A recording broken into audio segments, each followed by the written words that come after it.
Hi there people, and welcome to the GWR 941 channel. A couple of weeks ago I went down to my local model shop, Replica Railways, and I fancied a new loco. So I went down there and they had this on the shelf and I thought, yeah, I fancy one of those. It cost me £79.50 and the locomotive in question is a Great Western Railway heavy freight locomotive, class 28XX 280. Brilliant. Excellent engines in real life, run on several preserved railways across the country. So yeah, I just had to have it. Had to.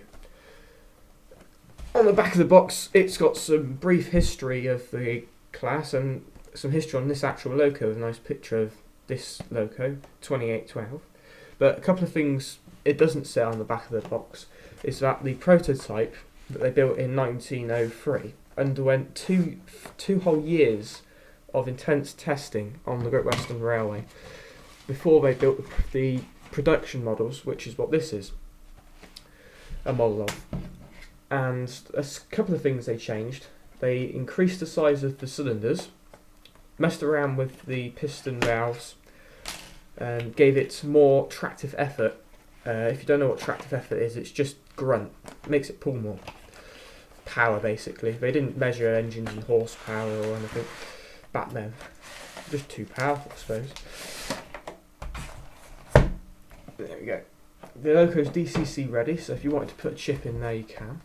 That's what this is for. I don't think anyone actually uses these. The instruction manual for the 2800 and 3800. The 3800 is basically the later build. That's the only difference. I think there might have been a couple of mechanical differences, but that's all. I know most of you know what this is. Just the basics. Lubrication. That is the Achilles heel of this model. We'll get onto that later though. And putting accessories on like the brake rods. We've got some accessories on the top. I think there's some brake rods and let's have a look. Brake rods, vac hose, couplings and cylinder drains there. Can't wait to get around to fitting those. I think it'll make a whole lot of difference. There we go. The model has got a 5-pole screw-round motor, so I'm expecting quite a bit from it running-wise and whatnot. Ta-da! Let's clear some of this away. Go away. Right. I think we'll go for the loco first.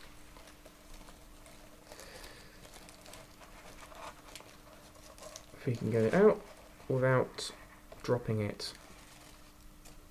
There we have it. Now we really do have some exquisite fine detail on this model. We've got spring buffers. We've got very fine wafer thin handrails. Sniffed-in valve down there. Brake hangers, obviously we can fit our brake rods to those. Great linkage down the side. Unfortunately we haven't got the Great Western's brass safety valve bonnet, but there you go. The injector pipes, the number, the power classification, which is E, and some beautiful cab detail. And the cab floor. This is terrible. This is the worst thing about this model.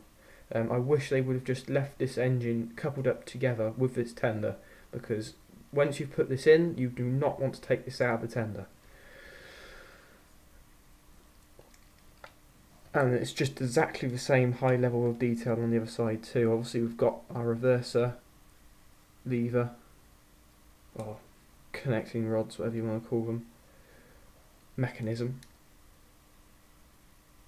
And she's just a stunning locomotive. Absolutely stunning. But that plug really lets it down.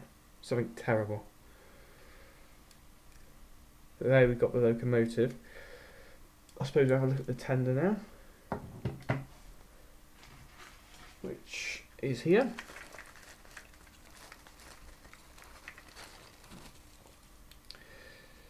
Great livery. I like this livery with the little buttonhole, sort of round Great Western logo.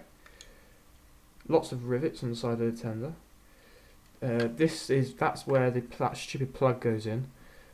You've got the connector bar, which allows you to have a close and a further away coupling, depending how big your layout's curves are.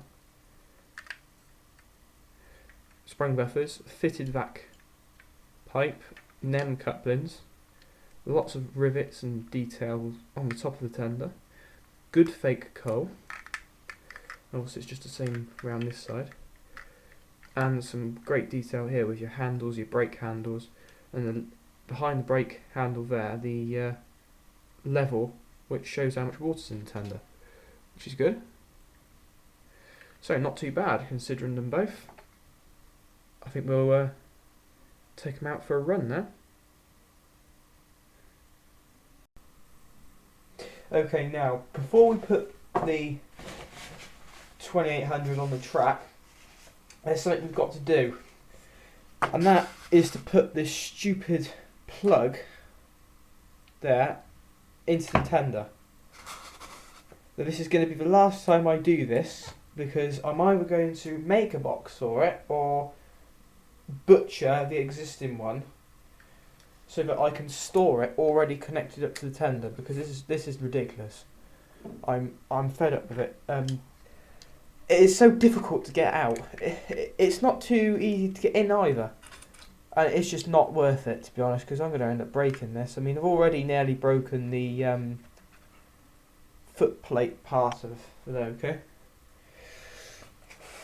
The bit down here, as you can see, it's hanging down there and it should be on a little spring, but that's broken due to me trying to put this stupid plug.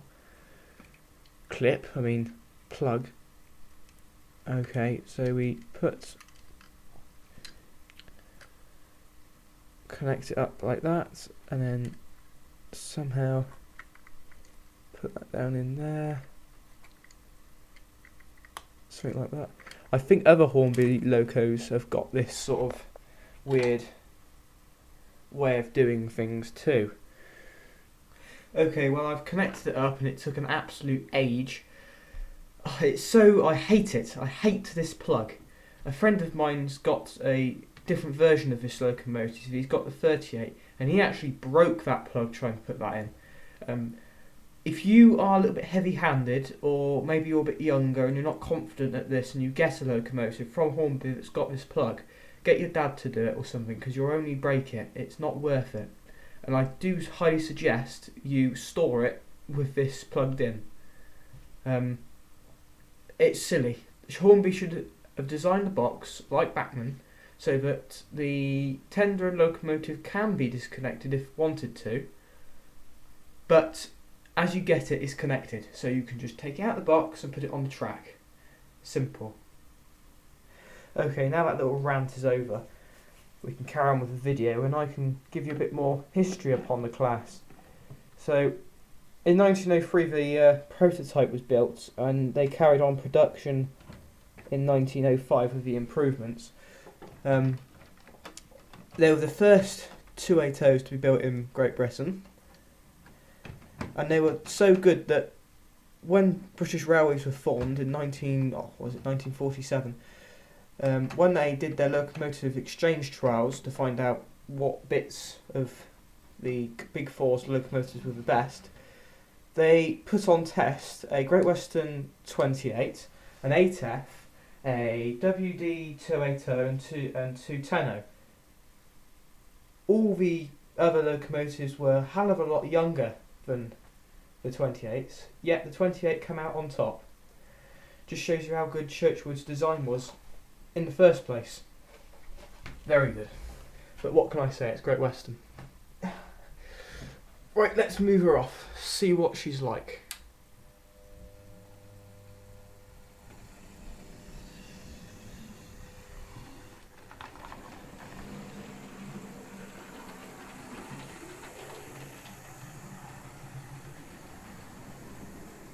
Straight over the standard Hornby point with no problem. Not a surprise considering how many wheels she's got. and I expect it to be the same story over the standard Hornby diamond crossing. Yep, brilliant.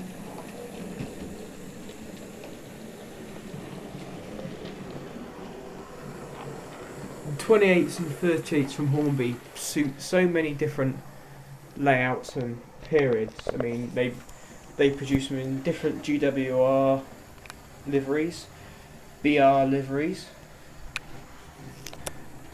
So if you've got a preserved layout, you can take a pick of any livery you want. If you've got a 1960s layout, you've got BR liveries. And if you've got a 1930s and 40s layout, there's Great Western liveries for you.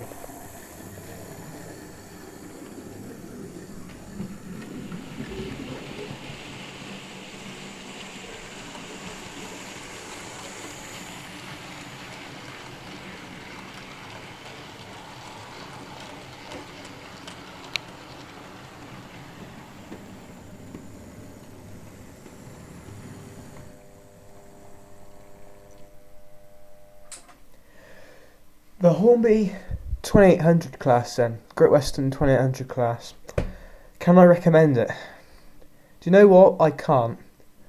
That plug is just too much of a pain, it's too fiddly and it's too easy to break. When you've got it upside down, because the only way you can do it, it's too easy to break the fine detail on the locomotive. It's a real flaw, it really is. You've got to decide. I'm saying the locomotive's brilliant. Detail, brilliant, top notch, runs brilliantly, but that plug, it's a real flaw. If you think you'd be able to do that and not break it, go out and buy one. But if you think you can't, it's not worth it. It's not worth wasting your £80 and then breaking it. But apart from that, if you can buy one and plug that in and modify the box so that you don't have to take it apart ever again, brilliant. You'll have a very good locomotive on your hands. Thank you very much for watching this video. I hope you've enjoyed it. Please comment, like, subscribe, and you know what? I'll see you next time on the GWR 941 channel. Goodbye.